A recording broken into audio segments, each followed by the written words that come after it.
Normal chicken বিরিয়ানির পরিবর্তে একবার যদি আপনি এই চিকেন টিক্কা বিরিয়ানি খেয়ে থাকেন তাহলে আপনি এটার টেস্ট কখনোই ভুলবেন না।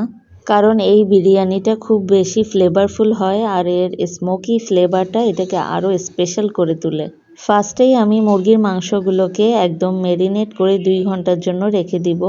মাংসের মধ্যে আমি বেশ খানিকটা টক দই দিয়েছি, আদা রসুন বাটা, জিরা গুঁড়া, শুকনো মরিচের গুঁড়া, লবণ, একটু ফুড কালার আর স্পেশাল হলো টিক্কা মশলা।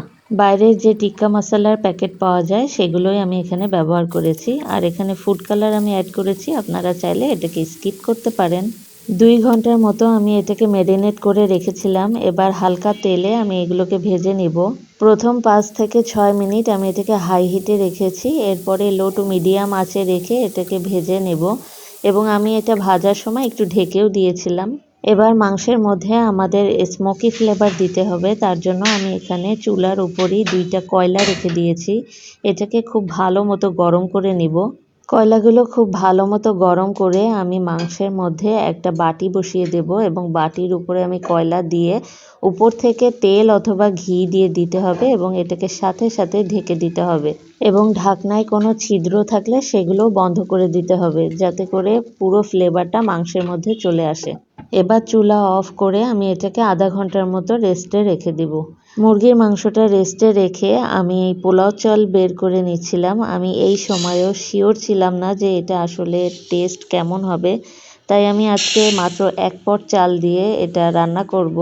চালগুলো ভালো মতো ধুয়ে আমি এটাকে পানি ঝরাতে দিয়ে দিব এবং আমার যা যা মশলা লাগবে, পেঁয়াজ মরিচ, আমি সব কিছু রেডি করে নিলাম। এরপর আমি চলে আসলাম আমার মাংসটা কেমন হয়েছে সেটা দেখতে। আর এটা ঢাকনাটা খোলার সাথে সাথে খুবই সুন্দর একটা স্মোকি ফ্লেভার বের হয়েছে, যেটা বলে বোঝানোর বাইরে। এরপর আমি এখানে একটু বাদাম ভিজিয়ে রাখছিলাম যাতে করে এটা ব্লেন্ড করে আমি যখন মাংসে দিব তখন যেন একটু শাহি শাহি ফ্লেভার আসে। এরপর আমি বিরিয়ানির জন্য একটা গ্রেভি তৈরি করে নিচ্ছিলাম, যার জন্য ওই প্যানেই আমি সামান্য একটু তেল দিয়ে তার মধ্যে পেঁয়াজ, আদা রসুন বাটা, লবণ, শুকনো মরিচের গুঁড়া আর অল্প করে একটু টিক্কা মশলা দিয়ে এটাকে ভালো মতো ভুনে নিব। মুরগির মাংস ম্যারিনেট করে রেখেছিলাম, সেই মশলাও অল্প একটু ছিল, তো সেটাও দিয়ে দিলাম। এরপর আমি এর মধ্যে দিয়ে দিব সেই বাদাম বাটা। তো আমার একটু পানি বেশি হয়ে গিয়েছে তাই এটা বেশি লিকুইডই লাগছে। এরপর আমি এই গ্রেভির মধ্যে মুরগির মাংসগুলো দিয়ে আবারও কিছুক্ষণ রান্না করে নিব এবং মাখো মাখো হলে এটাকে আমি নামিয়ে সাইডে রেখে দিব।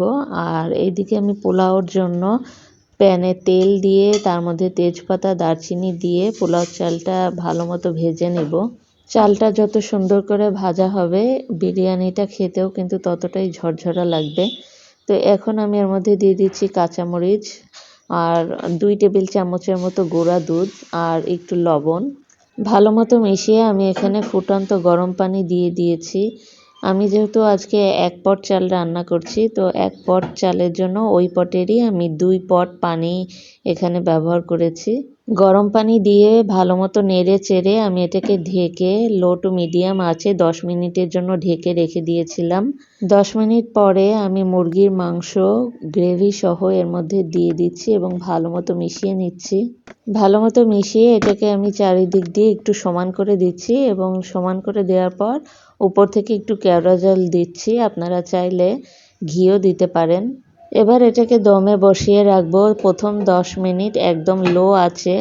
এরপর চুলা বন্ধ করে আবারও 10 মিনিটের জন্য দমে রাখলেই আমার চিকেন টিক্কা বিরিয়ানি রেডি।